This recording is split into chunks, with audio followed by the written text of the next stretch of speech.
It looks like we're about to be living in a world where Snap, Instagram, and TikTok are banned. That's right. This morning, the government approved the world's strictest social media laws. It's a known fact that screens dominate our daily lives and that social media has become the digital playground of our generation. From TikTok trends to Instagram stories, these platforms shape how we connect, express ourselves, and view the world around us. However, beneath the filters and likes lies a growing concern that's catching the attention of governments worldwide.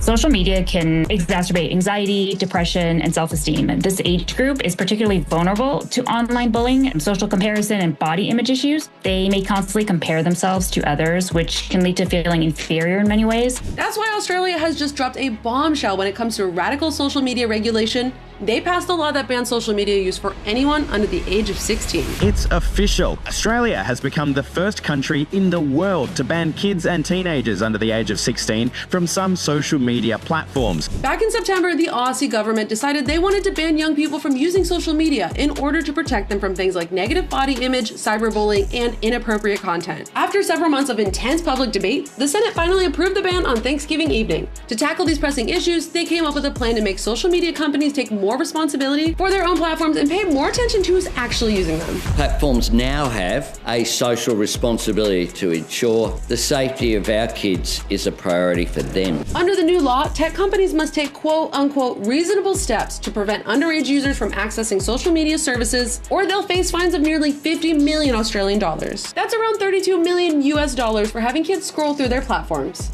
And while the main point of the social media ban is to protect people from the possible negative outcomes, not everyone's sure it's the right idea. It's a disaster. I mean, you're not mincing words there. You think it's just not going to work? No, I think it's not going to work. I'm really concerned that it's going to make our children more unsafe than they've ever been. The general public, mainly teenagers obviously, have expressed dissatisfaction over the fact that they might not be able to use their phones like they've grown used to. I honestly think that they shouldn't ban it.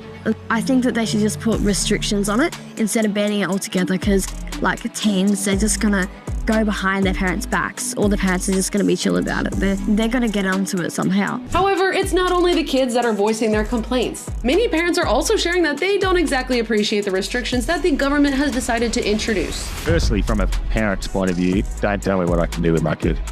I understand there is an issue with social media, and it is toxic. And I don't want my 6-year-old daughter on social media. Well, I will parent that and I will control that. Yeah. But you don't tell me when or where she can go on social media. Yeah. There's my decision to make as a parent. Even some experts have expressed having mixed feelings about Australia's social media ban, mainly calling for a rethink of the legislation. While some support efforts to protect children's online presence, there are still some significant concerns about the ban's implementation and potential consequences.